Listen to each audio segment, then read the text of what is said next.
Okay, so I was going to do a speech about the booster club scandal for USC, but last time I checked, anti-USC speeches don't grade well. No, but what I'm going to talk about is, John Wayne made a quote in one of his movies. He said, "Never apologize and never explain." That's something that is expressed in sports every single day. For example, Tom Brady recently had Deflategate. He was caught deflating balls to the under the allowed limit. 12 pounds per square inch is the minimum allowable air pressure for a football. He was found with under 11. When they asked him about it, he destroyed his phone. He never ever apologized, not once. He even took it to the Supreme Court, and right now the Supreme Court is trying to judge as to whether or not they're going to hear the case. Never apologized, never explained. Then you look over at baseball. Gaylord Perry, one of the greatest knuckleballers in history, played over at Angel Stadium, had a nail file in his back pocket whenever he would go to scuff up the ball. That's illegal in baseball. Umpire caught him trying to throw out the nail file when he came to confront him about it. Did Gaylord Perry apologize at all? No, because he simply stated after the game, it's something that has been a part of baseball since the beginning of time, or at least since the beginning of baseball. You look over at hockey. Marty McSorley for the Los Angeles Kings in 1993 was caught with an over-bended stick. That was Game 2 of the Stanley Cup Finals. Everything was on the line. And yet, he was cheating when he was asked after the game. It cost the Kings the game. When he was asked after the game why he continued to play with a over-bended stick, he said, "You do whatever you have to be able to gain an advantage. I'm not going to apologize for something that everybody is doing in the league."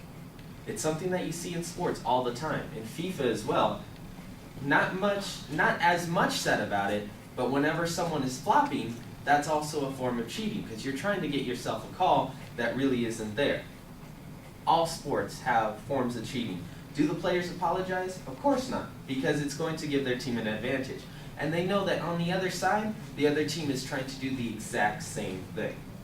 So never apologize, never explain, it's a form of weakness. That was the quote from John Wayne. And that's what you'll see from people in sports. Not only do you not want to apologize, but if you do apologize, it's shown as a form of weakness. Other teams can take that to their advantage. When you're playing in a competition against them, they're going to bring that up. They're going to start trash talking you. They're going to start bringing up that you're a cheater. And it also allows other fan bases to be able to get under your skin. So not only do you not want to apologize, but you also don't want to show any form of weakness whatsoever. That's it.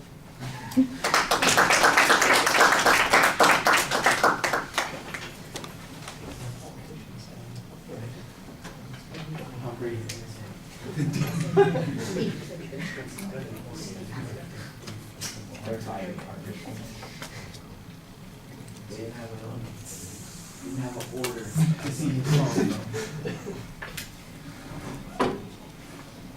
So she had like the culprit of being like football for I know. It's just funny to talk about. And now a live look at Tom Brady. There's no way the culprit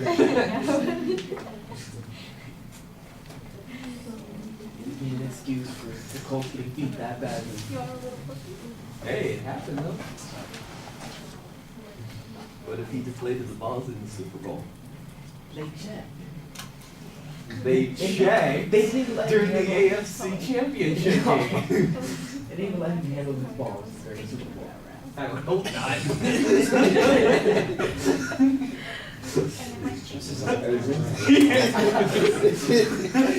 is all.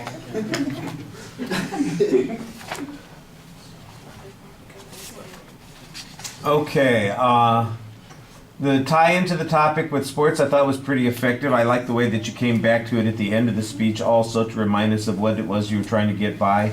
There's not really much of a preview, but there's a pretty good structure based on the examples that you've got. You've got some good details. You're fortunate in you've got those experiences and knowledge to be able to draw on those as illustrations of the point that you're talking about. So that worked out pretty well for you. The presentation, I think you could probably project a little bit more, but otherwise it seemed fine. It's paced pretty effectively. Your gestures, for the most part, they're open-handed, kind of open gestures, and I thought that they were you used some good indicators there. Your facial expressions, you look animated while you were speaking. Your eye contact, I appreciated your eye contact because you looked over this part of the audience frequently. I think maybe the other side of the room needs a little bit more attention. Give them a little bit of love and they'll appreciate it also.